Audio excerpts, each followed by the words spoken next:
अस्सलाम वालेकुम दोस्तों। तो दोस्तों आज हम बात करेंगे जो आज मरियम सफदर और जो सफदर साहब हैं उनके बारे में। तो अभी मरियम ने एक जो है ना अपने कारकुन से खिताब किया है मुल्तान में। तो उन्होंने चंद बातें की हैं। तो उन बातों में हम वन बाय वन डिस्कस करेंगे। पहली बात तो उन्होंने की है कि अगर 9 साल जो है नवाज शरीफ की गवर्नमेंट का निकाल दिया जाए तो पाकिस्तान सारे खंडरात ही नजर आएंगे। यानी कि उसका कहने का मतलब कि सिर्फ 9 सालों में पाकिस्तान में डेवलपमेंट हुई है, तो बाकी कोई डेवलपमेंट नहीं हुई। तो इस मामले पे हम अपने दोस्त जो है हमारे मिस्टर आमिर हैं हमारे साथ आज। तो उनसे हम डिस्कशन करेंगे कि आमिर भाई ज़रा बताएं कि क्या नून लीग के अगर 9 साल निकाल दिए जाएं तो पाकिस्तान, इसके अलावा पाकिस्तान में डेवलपमेंट नहीं थी? अयूब खान ने कुछ नहीं किया, जुल्फ़िकार अली भुट्टो ने पहले कुछ नहीं किया, और ज़िया-उल हक ने कुछ नहीं किया। कि मरियम कह रही है कि अगर नवाज शरीफ के 9 साल निकाल दें तो मुल्क में कोई डेवलपमेंट नहीं थी। जी नासर भाई, एक्चुअली जो ये इन्होंने बात की है तो बेसिकली उनका कहने का मतलब ये है कि उनके दौर में काम हुए हैं, कोई अच्छा। शक नहीं है इसमें, काम हुए हैं। लेकिन ये है कि वो उन्होंने जितने भी काम किए उसमें उन्होंने अपना कमीशन रखा है। अच्छा। जैसे उन्होंने मोटरवे और ये जीटी रोड वगैरह जो भी बनाया उन्होंने, तो हम्म। बेसिक उनका जो ये काम करवाने के पीछे मकसद ये था कि करप्शन करनी है, पैसा बनाना पैसा है। बनाना है। अच्छा। तो वो उन्होंने वो प्रोजेक्ट्स किए हैं और उन्होंने काफ़ी ज़्यादा उन्होंने पैसा बनाया है। आप देख लें ये मेफेयर अपार्टमेंट्स और ये सारे, ज़ाहिर सी बात है एक आम वज़ीर आज़म तो नहीं बना सकता। उसी तो पैसे से उसी यानी कि पैसे से इन लोगों ने करप्शन करके और ये सारा कुछ जो है मनी लॉन्ड्रिंग की है, ये जो भी किया है, ये तो उनको पता है किस तरीके से उन्होंने पैसा भेजा है। तो उस ये सारे प्रोजेक्ट्स वगैरह जो ये बनाते रहे अपने दौर में, तो उन्हीं से इन्होंने सारी अपनी ये प्रॉपर्टी आमिर आप भाई, इससे राइवंड। पहले आपको शायद याद होगा कि पीपल पार्टी ये क्लेम करती होती थी कि इत्तेफाक इंडस्ट्री का जो लोहा है ना, जी जी, वो ही सारा इस्तेमाल होता है। लाहौर के जितने ब्रिज बिल्कुल बनते हैं बिल्कुल उनके ऐसा अंदर ही है। भी, और मोटरवे जो बनी है उसके अंदर भी बिल्कुल सारा बिल्कुल बिल्कुल इत्तेफाक इंडस्ट्री का लोहा है। तो हो सकता है ये अपने बिजनेस को चलाने के लिए ये बिल्कुल। ऐसे आईएमएफ से पैसे ले लेके इस कामों पे लगाए जाते हों कि बात ठीक है जी, अपना बिजनेस तो चल रहा है ना साथ। नहीं, बिल्कुल ऐसा ही है। आप अगर देखें, मैं भी लाहौर में रहा हूँ, तो आप देखें इतने उसने अंडरपास उन्होंने बनाए हैं, ठीक है। तो डेफिनेटली उन्होंने अपना ही वो सारा मटेरियल लगाया होगा, तो उस मटेरियल की वजह से ही उन्होंने अभी ज़्यादा कोटेशनें या ज़्यादा प्राइस वगैरह की करके, तो क्योंकि गवर्नमेंट उनकी अपनी है, कोई और तो चेक हम्म। कर नहीं सकता। हम्म। तो उस चक्कर में उन्होंने पैसा बनाया है, ठीक है। तो बहरहाल वो ये कह रही हैं कि जी हमारे दौर में इतना हुआ है काम और दूसरे दौर में नहीं हुआ, तो ये ऐसी बात नहीं है। आप देख लें ज़िया-उल-हक दौर में भी हुआ है काम, ठीक है, मुशर्रफ दौर में भी मुशर्रफ जो तो, हालांकि सब इतना लोग अच्छा। मानते हैं कि मुशर्रफ दौर में सबसे ज्यादा, क्योंकि जी जी पैसा जो आया था अमेरिका की सपोर्ट के तहत, जी, तो मुशर्रफ दौर में जो डेवलपमेंट है वो सबसे ज्यादा हुई है। बिल्कुल क्योंकि उस वक्त अमेरिकन एड हमारे पास थी। वो बिल्कुल तो जो अफगान वार लड़ रहे थे उसके वजह से। तो बिल्कुल डेवलपमेंट तो मेरे ख्याल मुशर्रफ दौर में। और अगर बिल्कुल हम पीछे चले जाएं अयूब खान के दौर में, बिल्कुल तो ये मंगला तरबेला, ऐसा ही जो है। कि उसके बाद कोई डैम नहीं बन सका, तो ये उन अयूब खान के दौर में बने हुए हैं। ऐसा ही है। तो ये क्या ड्रामेबाजी कर रही है बस मर्जब नवाज? ये सियासी के यानी पॉइंट्स जो होते हैं वो भी, अब आपको पता है अभी इलेक्शन आने वाले हैं, हम्म। तो ये सारी वो सियासत की, अभी उन्होंने कोई बयानिया तो बनाना है। हम्म। तो अभी लेकिन हमारे कामयाब नहीं हो पा कामयाब रहा। तो नहीं होगी डेफिनेटली। अभी इमरान खान को असल में इन्होंने डिलीवर नहीं करने दिया। अगर वो 5 साल डिलीवर कर जाता तो कुछ हालात बेहतर हो जाते। लेकिन मसला ये है कि इन्होंने जो भी अंदर अंदर में इन्होंने गेम किया उनको हुकूमत पूरी करने नहीं दी। तो अब आपके हालात मुल्क के आपके सामने हैं, देख लें। मैं तो अभी रिसेंटली होके आया हूँ पाकिस्तान से, हालात तो तो काफी टाइट मैं है। उधर से देख के आया हूँ, यकीन माने बहुत डिफ़िकल्ट हालात हैं उधर। तो तो आमिर भाई, एक कैप्टन सफदर जो मरियम के मियाँ हैं, शोहर हैं उनके, उसने एक रिसेंटली बयान दिया कि जो हम बिस्तरी है मियाँ बीवी, यानी कि जैसे कि एक शादीशुदा जोड़ा आपस में मिलते हैं, वो हम बिस्तरी के लिए निकाह जरूरी नहीं है। और उसने कहा कि जिस मौलवी ने आके मेरे से डिबेट करनी है वो कर ले। तो ये क्या सेंस छोड़ दी उसने? पहले तो मैं उनसे ये पूछना चाहूँगा सफदर साहब से कि ये कितने लिखे है, ठीक अच्छा। है। तो अगर वो इस तरह की बात कर रहे हैं तो उसको प्रूफ भी करें, ठीक है। ये कहीं यानी वो उसने कोई पी पी तो नहीं थी कि वो उसका आउट ऑफ कंट्रोल था नहीं और भी ये वो बात उसने कर दी? को पी होगी, हमें भी वो टोन था या क्या, अल्लाह बेहतर जानता है। लेकिन अगर उसने ये बात की है तो उसको प्रूफ भी करे।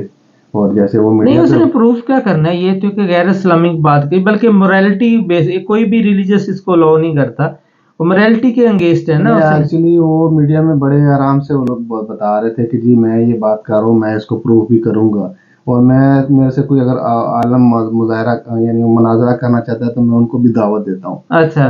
तो अभी उलमा से अभी यही अपील है कि भाई आप इनसे रब्ता करें और इनसे आप जाके चेक करें इनके पास कौन से दलाइल हैं और इनको मीडिया के सामने लेके एक्चुअली आए। उलमा को भी चाहिए था ना जी, कि इस इस पे स्टैंड लेना अपना एक चाहिए, स्टैंड लेते स्टैंड और इस लेना पे कोई चाहिए। अपनी राय देते। जी, वैसे तो वो बहुत सारे मसले मसाइल खड़े कर देते हैं, लेकिन इस पे क्यों नहीं किसी ने बात की। आप देख लें कितनी ज़्यादा उधर हमारे अपने मुल्क में ये उलमा की जमात इस्लामी है, उसके बाद ये दूसरे लबैक वाले हैं, ठीक है, तो किसी ने बात किसी नहीं ने की। कोई स्टैंड नहीं लिया। हालांकि उन्होंने ये बात की है हम इस्लामी मुल्क हैं, तो ये उनका जो स्टेटमेंट है इस पे एक्शन, फौरी एक्शन होना चाहिए। और अपील है इन सब से कि जी आप इनसे रब्ता करें और इनको मीडिया के ऊपर लेके आएँ और जो भी चीज़ ये कह रहे हैं ज़रा इनको ज़रा आवाम के सामने लेके आएँ। अच्छा, दूसरी बात यह है कि खान साहब ने को गोलियां लगी तो नून लीग कहती थी कि आप हमें अपनी वो गोलियां दिखाएं, पट्टी उतार के दिखाएं कहाँ जख्म हुए हैं। लेकिन अब पीटीआई वाले लोग जो हैं वो क्लेम कर रहे हैं कि मरियम सफदर सर्जरी करवा के आई है, तो हमें भी दिखाए कहाँ सर्जरी करवाई है इसने और किस चीज़ की सर्जरी कराई है। तो ये क्या उनकी डिमांड सही है? नहीं, एक्चुअली जो ये बात कर रहे हैं वो गोलियां दिखाने वाली वो वीडियोस मैंने खुद देखी हैं नहीं, क्लियरली। खान साहब ने तो दिखा दी दिखाएं है, लेकिन अब दिखाएं, मरियम सर अपनी सर्जरी कहाँ से दिखाएगी? ये रिक्वेस्ट है उन्हें कि आप दिखाएं, आप और लोगों कौन सी सर्जरी हुई है, हमें भी पता चले कि किधर सर्जरी हुई है। नहीं, जब ये डिमांड करते थे खान जी साहब जी से कि सर्जरी आप जी जी, गोलियां दिखाएं, तो वो भी तो डिमांड कर सकते हैं ना कि आप भी अपनी सर्जरी दिखाएं। डेफिनेटली उनका क्वेश्चन वैलिड है, दिखाना चाहिए कि किधर सर्जरी हुई है, ठीक है, पता चले आवाम को भी। और अमर भाई, एक और क्वेश्चन है। आज जो कैप्टन सफदर है उससे एक एआरवी के जो नुमाइंदा था उसने एक इंटरव्यू किया है, शॉर्ट इंटरव्यू किया है। जी उसने उससे एक और क्वेश्चन पूछा कि क्या मरियम सफदर वज़ीर आज़म बन सकती है, तो उसने कैप्टन सफदर ने कहा कि नहीं, ये मुझे नज़र नहीं आ रहा। जी। तो ये ऐसा क्यों कहता है, इसको क्यों नामिदी है या वो क्या प्रॉब्लम है उसको? और दूसरा उसने एक और बात भी की है कि अगर मेरा ससुर भी एड़ियां रगड़ता तो मैंने भी चीफ ऑफ आर्मी स्टाफ बन जाना।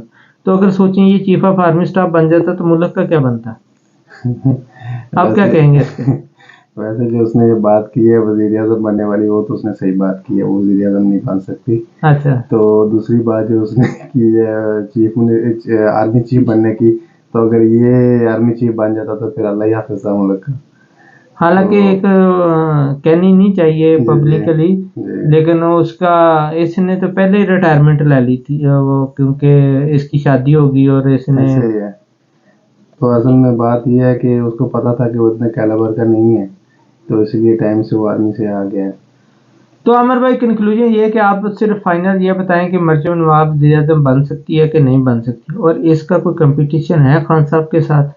नहीं, मेरे हिसाब से नहीं बन सकती, नहीं बन सकती। नहीं बन सकती। और क्योंकि अभी तो वैसे भी नून लीग के हालात बहुत मुश्किल है। नहीं, एक्चुअली अगर लेट सपोज अगर नॉन लीग को अगर आगे जाना भी है तो उनको अपनी जो फैमिली पॉलिटिक्स है उससे हट के उनको करनी चाहिए। उनके जो सीनियर लोग हैं, जो पुराने लोग हैं, जो शुरू से उनके साथ हैं, उनमें से किसी को आगे करना चाहिए।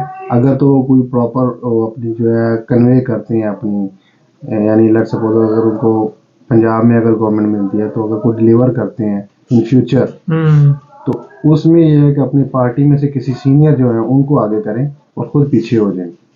लेकिन ऐसा है नहीं है ना, वो ये शरीफ प्रॉब्लम खानदान के है। अलावा तो किसी को इस तरह समझते नहीं है कि वो रन कर सकेगा बिना उनकी पार्टी को। तो वो तो कहते हैं कि हमारे बच्चे ही रन कर सकेंगे। बस ये ऐसा करेंगे तो ये ख़त्म हो जाएगी, इसका भी ये तो जी फायदा है। नाजरीन, आज हमने डिस्कशन की है अमर भाई से मरियम नवाज कैप्टन सत्तर के बारे में। तो ये व्यू आपने सुने हैं कि कोई बंदा भी इस बात पे एग्री नहीं है कि जो मरियम नवाज है वो वज़ीर आज़म बनेंगे और कैप्टन सफदर जो है वो अगर आर्मी चीफ बन जाते तो क्या। इसका मतलब ये भी है कि वो समझते हैं कि आर्मी चीफ सिफारिशों से बनते हैं, हालांकि उनको पता नहीं कि ये फ़ौज एक मुनज़्ज़म अदारा है, उसमें लोग इस तरह तरक्कियाँ नहीं करते जिस तरह वो समझ रहा है कि अगर मेरा ससुर एड़ियाँ रगड़ता तो शायद मैं भी आर्मी चीफ बन जाता। ऐसा पॉसिबल नहीं है, और इस जैसे लोग जो होते हैं ना, वो जहाँ से गिरे वहीं से गिरते हैं। तो जी दोस्तों, आपको उम्मीद है कि वीडियो पसंद आई होगी। तो आप अपने जो भी रिमार्क्स हैं और जो भी जो कमेंट्स हैं वो हमारे नीचे हमारे कमेंट्स बॉक्स में दें, ताकि हम नेक्स्ट अगर कोई आपके कमेंट्स जो एड्रेस करने वाले हैं वो एड्रेस करें। ओके, अल्लाह हाफ़िज़।